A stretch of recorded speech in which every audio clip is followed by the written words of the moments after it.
Dr. Bill Hammond from the Calusa Nature Center and Planetarium, and a professor emeritus from Florida Gulf Coast University, retired, and been a long-time wanderer of 6 Mile cypress swamp. In 1976, a group of Lee County students studying forested wetlands and Florida's ecology became alarmed at how quickly these natural treasures were disappearing to private interests.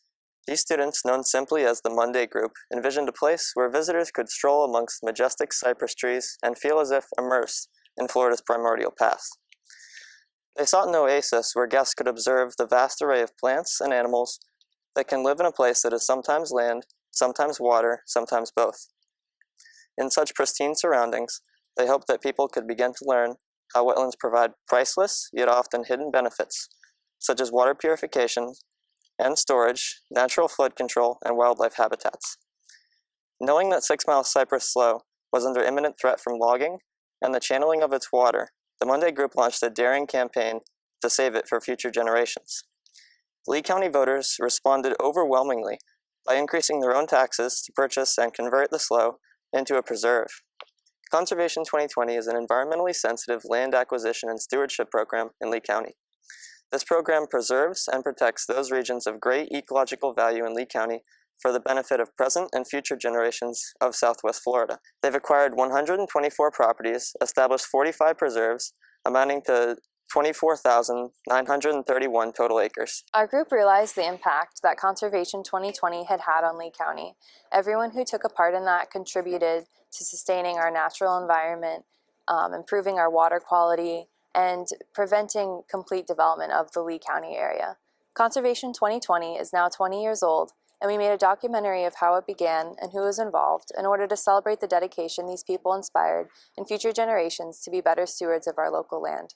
The majority of citizens in Lee County voted to keep spending tax money on sustaining the Conservation 2020 program, so they recognized the accomplishments and visions of the grassroots movement that started all of this, and we wanted to memorialize this history to be able to share it with locals, with visitors, and with future generations. Throughout the course of our project, we met many inspirational people that worked alongside the Monday Group and commissioners throughout the project to make Conservation 2020 happen. We interviewed many different members of the Monday Group, such as David Yates and Jim Beaver, who have then gone on to work on conservation projects into their future.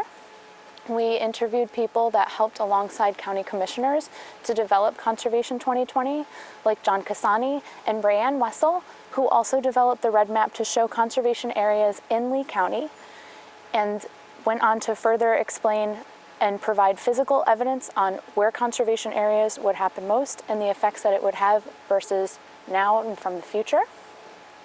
But the most important person that kept coming up in conversation through our interviews was Dr. Bill Hammond. Bill Hammond was the founding educator and leader of the Monday Group through the 1970s, and he was the one that encouraged these students to go forth with what they believed in.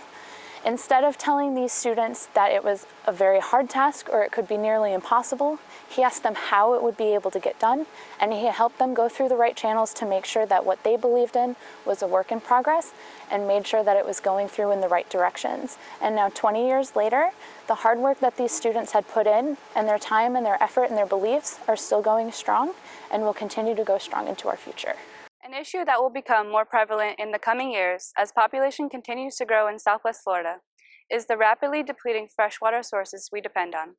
Water is not priced properly based on the limited amount we have on Earth, so most people forget that it is in fact a finite resource that needs to be conserved.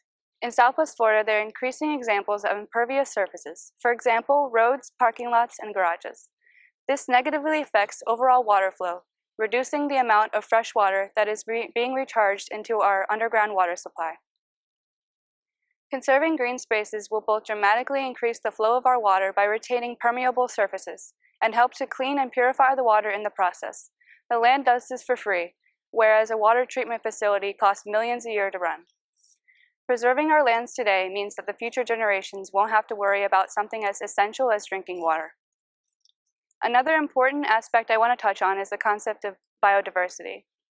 The richer the diversity of life in any given area means greater opportunity for medical discoveries and adaptive responses to new challenges such as climate change.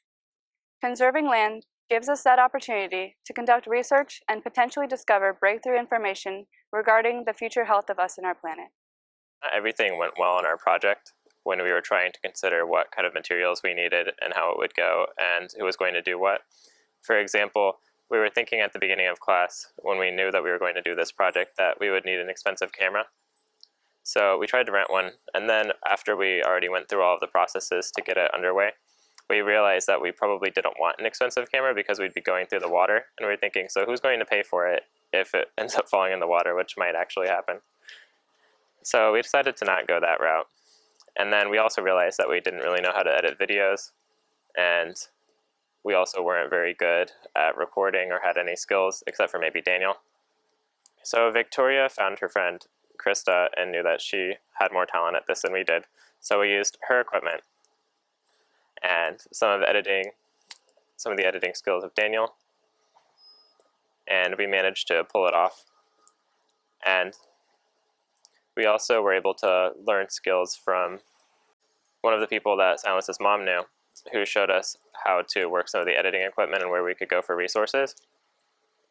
We also learned during our project that we had a lot of passion for environmental issues, and it showed us what we could do to go about changing the world for the better.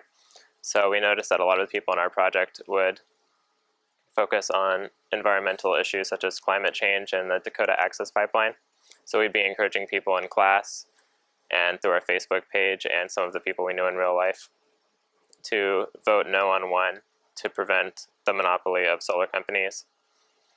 And also, there was a referendum for Conservation 2020 that was also on the ballot that we encouraged people to vote on.